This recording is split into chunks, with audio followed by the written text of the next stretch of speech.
The wind came first, slipping low across the plains before dawn, combing the frozen grass until it sang against the fence wire. Under a sky the color of tarnished steel, the ranch stood awake but hollow, its barns crouched against the cold like animals that had learned fear. A single light burned in the kitchen window, steady and yellow, while the rest of the world waited for morning with its breath held. Jonah Hale moved through the yard with the careful economy of a man who measured warmth in minutes. His boots cracked the frost, each step deliberate, each breath released as a pale cloud that vanished almost as soon as it formed. The cuffs of his coat were frayed, the leather of his gloves split at the knuckles, and his shoulders carried the slight forward bend of someone who had spent years bracing against weather that never asked permission. He did not curse the cold. He simply worked within it. He checked the water troughs first, breaking ice with the back of a hammer, listening to the dull, forgiving sound it made when it yielded. The cattle watched from the far side of the pasture, dark shapes pressed together for warmth, their eyes reflecting the lantern's sway. Jonah counted them without thinking, a habit older than worry, older even than hope. Numbers, he had learned, were a kind of comfort. They told you what remained. The ranch had not always felt this quiet. There were years when laughter leaked from the house and the barn radio argued with the wind. Those years were gone now, folded away like summer clothes that would not be needed again. Jonah did not dwell on the change. Dwelling suggested a choice, and he had learned that survival favored momentum. You kept moving, you kept feeding, you kept the fences upright. Anything beyond that could wait. Inside the barn, the air was warmer, heavy with hay and the sour sweetness of feed. Dust motes drifted through the lantern light like slow snow. Jonah leaned his forehead against the stall post for a moment longer than necessary, listening to the small sounds of animals shifting in their sleep. His breath slowed. The ache in his hands spoke up, then settled. Pain like weather passed if you let it. The radio in his truck crackled to life when he turned the key, a voice warning of a deeper freeze by nightfall. Temperatures dropping fast. Wind strengthening. Travel discouraged. Jonah turned it down until the words blurred into tone. He had lived through warnings before. They came every winter, and winter came regardless. Still, the forecast pressed against him, an extra weight he carried without complaint. He drove the perimeter fence as the horizon began to thin, dawn smearing itself faintly along the edge of the world. Coyotes had been bold lately. Hunger did that. The fence posts leaned like tired men, their shadows long and uncertain, and Jonah made a note to replace the worst of them when the ground softened again. He wrote such notes in his head, where they stayed until time allowed. Near the far draw the wind shifted. It brought with it a sound that did not belong to the land's usual inventory. Jonah slowed, then stopped, listening with the practiced stillness of someone who knew the difference between noise and meaning. The sound came again, thin and unsteady, threaded through the gusts like a frayed wire. It might have been the wind catching a loose board. It might have been nothing at all. He waited. The cold seeped upward from the floorboards into his boots, into his bones. Waiting, he had learned, was sometimes the only way to know if a thing was real. The sound rose once more, a brief, broken note that ended too quickly. Jonah's hand tightened on the steering wheel. He told himself it was the fence, the radio tower miles off, some trick of air and distance. He told himself many things that winter mornings invited. But the land had taught him another lesson too, one he did not speak aloud. When something sounded wrong, it usually was. He shut off the engine and stepped down into the snow, the wind immediately worrying at his coat. The silence that followed felt deliberate, as if the plains were watching to see what he would do next. He thought of the winter years ago when a late storm had taken more than it should have, when he had walked the fields counting absence instead of presence. He had told himself then that nature was impartial, that mercy was a human idea the cold did not recognize. It had been easier to believe that than to accept how quickly neglect could masquerade as inevitability.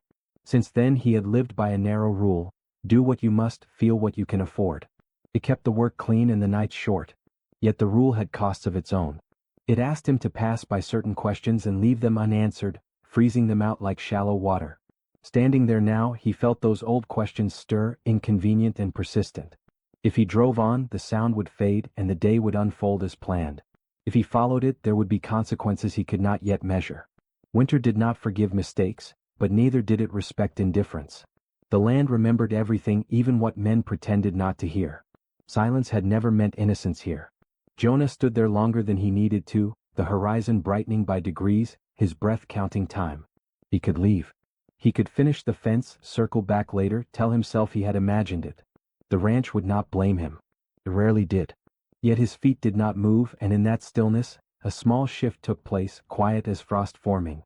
Somewhere ahead, unseen, something was alive and struggling, and for the first time that morning, Jonah allowed himself to listen for it. Jonah followed the sound downhill, each step sinking into crusted snow that groaned beneath his weight. The wind tugged at his collar and needled his cheeks, but the cry came again, closer now, no longer mistaken for weather. It was thin, uneven, and alive. He slowed, scanning the shallow draw where scrub brush bent low under ice. The light had lifted enough to reveal a darker shape against the white, something small and unsteady, folded awkwardly near the frozen edge of a drainage ditch. He saw the foal when it tried to stand and failed. Its legs skidded uselessly, joints too new to argue with gravity, and it collapsed with a sound that was more breath than voice. Jonah stopped a few paces away. The animal was no more than a few days old, its coat damp and stiff with frost, its mane clotted into pale needles. Steam rose faintly from its nostrils and vanished. There were no other tracks nearby, no sign of a mare circling back. Just the foal, the wind, and the cold doing what it did best. Jonah crouched and extended a hand, then paused. He knew how quickly panic could turn injury into death. He waited until the foal's eye found him, dark and glassy, reflecting the sky in miniature. Its body trembled in shallow waves, a vibration more than a shiver. Jonah felt the tremor in his own legs, a sympathetic echo. He told himself to think, to assess. Hypothermia. Dehydration. Exposure. The words lined up like markers on a familiar road. He shrugged out of his coat despite the sting and draped it over the foal's shoulders. The fabric soaked cold instantly.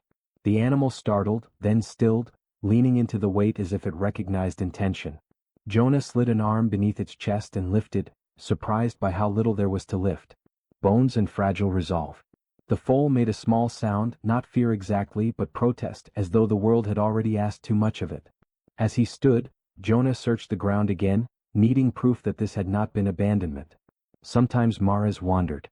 Sometimes storms scattered scents along with snow. But the draw told a simpler story. Tire ruts cut across the ridge above, half-filled now, angled too cleanly to be old. A scrap of blue twine snagged on brush. Jonah's jaw tightened. He had seen this before, though never so close, never breathing in his arms. He carried the foal uphill, muscles burning as the wind pressed harder. Each step felt longer than the last. He adjusted his grip when the animal sagged, whispering without words. A steady sound meant more for himself than for it. The foal's heart fluttered against his forearm, fast and fragile. Jonah focused on that rhythm, counting it the way he counted cattle, the way he counted breaths when the night stretched thin. The barn loomed like a promise. Inside, he set the foal down on dry straw beneath a heat lamp he dragged from storage, its cord stiff and reluctant. He rubbed the animal briskly, coaxing warmth back into skin that felt more like stone than flesh. The foal blinked, then tried again to rise. His legs wobbled, found nothing, and slid. Jonah braced it gently until it settled, sides heaving, breath coming easier but still uneven. He mixed warm water with a pinch of sugar, improvising, and dribbled it carefully along the foal's lips. It sucked weakly, surprised by sweetness, then stopped. Jonah did not force it. He knew when to wait. He sat back on his heels, listening to the barn wake around them, boards popping as the cold eased its grip. Somewhere a cow lowed, impatient for feed. The ordinary noises felt newly earned. As the foal rested, Jonah noticed the mark on its flank, faint but unmistakable, the beginning of a brand burned too lightly or too fast. He traced the shape with his eyes and felt something settle in his chest, heavy and clear. This was not loss. This was discard. He thought of the warnings on the radio, the deeper freeze coming, the calculations made in warm offices far from this barn. He thought of how easy it was to write off a life that did not yet register on a ledger. The foal stirred again, managing to tuck its legs beneath it. Its head lifted, unsteady but determined, and for a moment it held itself upright, ears flicking at the sound of Jonah's breath. He felt a pull then, sharp and undeniable, a thread drawn tight between what he had been telling himself and what stood before him now. He could call someone. He could pass the responsibility along. Or he could stay. Jonah reached for a blanket and wrapped it around the foal, tucking it in with the care of someone who had practiced leaving before learning how to keep. Outside, the wind rattled the siding, impatient. Inside, the small animal breathed, a quiet insistence against the cold. Jonah looked down at the faint brand once more and understood that saving this foal would mean asking questions he had avoided for years. He stayed where he was, hand resting on warmening hide, as the day began to demand answers he could no longer ignore. He remembered other mornings when he had chosen efficiency over interruption, when he had driven past small wrongs because the workday was already full. Those choices had seemed reasonable at the time, even necessary. Now they lined up behind him, quiet witnesses.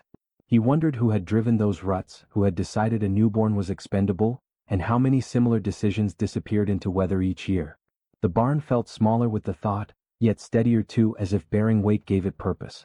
The foal shifted, pressing closer, and Jonah felt the answer forming not as a plan, but as a refusal to look away again. It was a small refusal, but it held. For now that was enough. The foal survived the night, and that alone changed the shape of the days that followed. Jonah measured improvement in small, stubborn increments. A steadier breath, a longer stretch between tremors, the faint heat returning beneath its skin. He slept on a cot in the tack room, boots still on, waking whenever the foal shifted or the lamp flickered. Each time he rose, he felt the quiet cost of choosing vigilance over rest, and he paid it without complaint.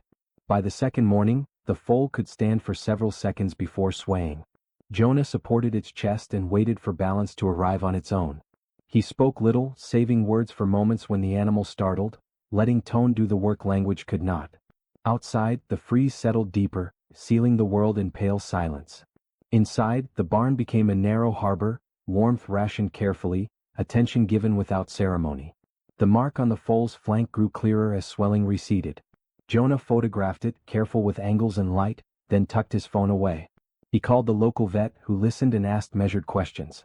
Age, condition, location. The pause on the line spoke louder than the advice that followed. "I've seen similar," the vet said at last. "Document everything." Jonah understood what wasn't said. This wasn't a one-off. Patterns left traces. He began to look outward as well as in. He drove the back roads where trailers passed in the early hours, where auction flyers curled on bulletin boards. At the feed store he asked about recent sales, listening more than he spoke. People shared when they believed the weather was the culprit. They stopped when the questions grew precise. Jonah noticed who changed the subject and who looked relieved to talk. At home, the foal nickered when he entered, a thin sound gaining confidence. Jonah smiled despite himself, then caught the impulse and set it aside. Attachment complicated judgment. He had learned that lesson young. Still, he noted the way the foal tracked him with its eyes, how trust formed quickly when hunger and cold were replaced by consistency. He wondered how quickly trust could be taught out of an animal, and by whom. A neighbor stopped by with hay and an opinion. "Best not stir things," he said, leaning on the stall gate. "Big outfits have lawyers." Jonah nodded, thanked him, stacked the hay. He did not argue. He had discovered that argument spent energy better saved for action. When the neighbor left, Jonah cleaned the stall again, the rhythm steadying him. The vet arrived that afternoon, breath fogging, boots stamping snow. She examined the foal with efficient gentleness, checked gums and joints, listened to lungs. "Lucky," she said finally. "And not." She confirmed Jonah's suspicion about the brand, the shallow burn suggesting haste. "Someone didn't want to claim this one," she added, eyes narrowing. Jonah handed her the photos. She looked at them longer than necessary. Paper followed. Notes, times, temperatures. Jonah built a small archive on his kitchen table, the lamp pooling light over facts. He found records online of a breeding operation 2 counties over, praised for volume and speed. He found complaints buried in comment sections, dismissed as sour grapes. He found a report filed last winter, closed without action. Each discovery tightened the line between accident and intent. The foal improved daily, stepping with care, then with something like pride. Jonah introduced milk replacer slowly, celebrating intake with silence. He noticed the way his own days reorganized around the animal's needs, how his thoughts stretched beyond fences. He caught himself imagining outcomes, then reined the habit in. Imagination could outrun evidence. Evidence was what mattered. A letter arrived requesting information after an anonymous tip reached the county office. Jonah read it twice. The language was careful, procedural, almost apologetic. He felt a familiar chill that had nothing to do with weather. He could ignore it, claim ignorance, let the system grind elsewhere. He could comply and invite scrutiny he had avoided his whole life. The ranch had survived on discretion. So had he. That night, the foal slept standing, head resting against Jonah's thigh as he sat on the straw. The contact was light, trusting. Jonah thought of the tire ruts, the twine, the ledger entries balancing loss against convenience. He thought of how often cruelty hid behind efficiency, how easily it passed for pragmatism. He understood then that the question was not whether he could afford to speak, but whether silence had already cost him more than he was willing to admit. He replied to the letter before dawn, attaching photographs, dates, and a statement written without flourish. When he finished, he felt neither relief nor fear, only a settling, as if a long-held weight had been placed where it belonged. The foal shifted, ears flicking at the sound of keys. Jonah rested his hand on its neck and listened to the wind press against the barn. Somewhere beyond the hills, people would begin asking questions. He did not know where that road led, only that turning back was no longer an option, and that the small life breathing beside him had already changed the map. The officials arrived just after sunrise, tires crunching over the same frozen gravel Jonah had crossed all winter without noticing. Their coats were clean, their clipboards dry, their expressions practiced into neutrality. Jonah greeted them without ceremony and led them to the barn, where warmth hummed and the foal stood taller now, legs steadier, coat shedding its brittle edge. One inspector paused, taking in the scene longer than protocol required, and Jonah saw recognition flicker there, brief and human. They asked questions in careful order. Jonah answered with the same restraint he used when breaking ice or setting fence posts. Dates, temperatures, distances. He handed over photographs, notes, the scrap of blue twine sealed in a bag. The evidence did not accuse loudly, it accumulated. The inspectors spoke among themselves in low tones, glancing at the foal's flank, the faint brand now clear enough to read as intent. Jonah watched their pens move, each line anchoring something he had carried alone. The visit rippled outward. Phone calls followed, then another truck, this one bearing a logo Jonah recognized from his late-night searches. The representative arrived confident, smile thin as wire, explaining margins and misfortunes, how storms confused animals and markets confused men. Jonah listened, hands in pockets, boots planted. When the man suggested a private arrangement, Jonah shook his head once. He had learned the cost of shortcuts. The man's smile faltered, replaced by calculation, then left entirely. Weeks passed measured by thaw and refreeze. The foal learned the yard, lifting its knees high, then lower, testing speed, discovering joy in movement that surprised them both. Jonah documented each milestone, sent updates, answered calls. Some nights he lay awake, cataloging worst outcomes, but dawn kept arriving and with it the work. The ranch did not change its demands because a reckoning was underway. It only asked for steadiness. The hearing took place in a room that smelled of old paper and coffee. Jonah sat straight, hat in his hands, while statements were read into record. He spoke once, briefly describing the draw, the ruts, the cold. He did not embellish. The facts carried enough weight. Across the table, the representative avoided his eyes. Outside, snowmelt dripped from the eaves, counting time. The decision arrived by mail.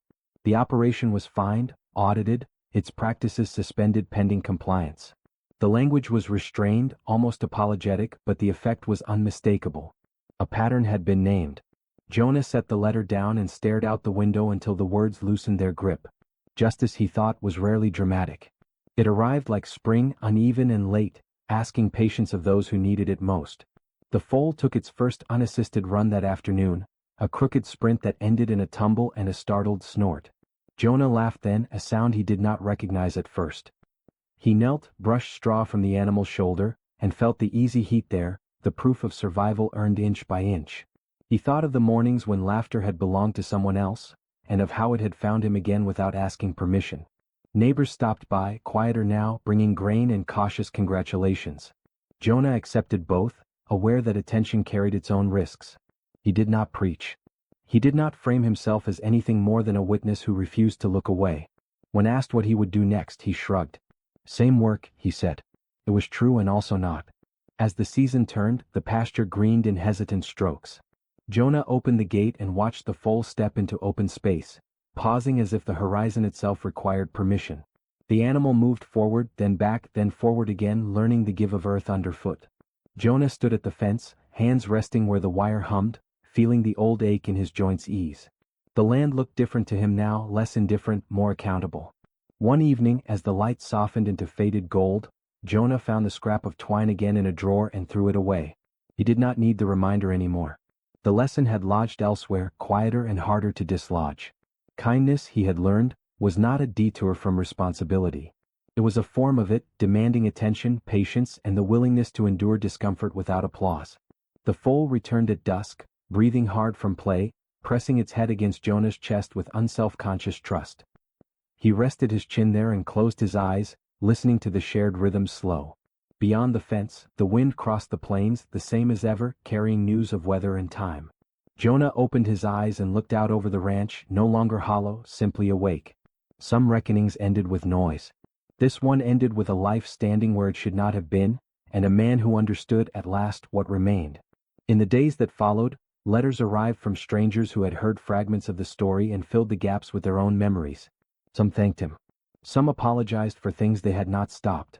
Jonah read them slowly, recognizing the same hesitation he had carried for years, the same relief at finding it named. He did not answer all of them, but he kept them, folded and stacked, proof that attention could travel farther than anger ever did. The county asked if he would foster the foal until placement. Jonah signed the form without looking up, aware that forms had once been his excuse. Now they were simply tools as neutral as weather, shaped by the hands that used them. When the call came confirming permanent guardianship, he stood at the kitchen sink and let the water run until the decision felt ordinary, until commitment settled into habit. Outside, the foal lifted its head at the sound, ears pricked, waiting.